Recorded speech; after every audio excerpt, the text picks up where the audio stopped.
కర్ణాటకను దాటి రావడం అని చెప్పి పెద్ద ఎత్తున సుప్రీంకోర్టులో కేసేస్తే ఆల్మట్టి డ్యామ్ హైట్ పెరగకుండా ఉమ్మడి ఆంధ్రప్రదేశ్లోనే మనందరికీ కూడా స్టే వచ్చింది.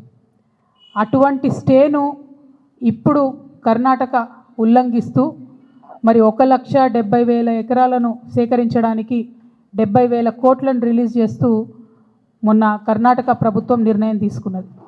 ఆ తీసుకున్నటువంటి నిర్ణయం మీద తక్షణమే మహారాష్ట్ర ముఖ్యమంత్రి గారు స్పందించారు. వీళ్ళు ఇట్లా 5 మీటర్లు ఎత్తు పెంచుకుంటే 100 టీఎంసీలు నీళ్లు నిల్వ కృష్ణాలో ఉంచుకుంటే మా మహారాష్ట్రలో 2 జిల్లాలు మునిగిపోతాయి కాబట్టి మేము దీనికి ఒప్పుకోము, మేము సుప్రీంకోర్టుకు పోతామని మహారాష్ట్ర ముఖ్యమంత్రి గారు, భారతీయ జనతా పార్టీ అక్కడ అధికారంలో ఉంది, వాళ్ళు ప్రకటించడం జరిగింది.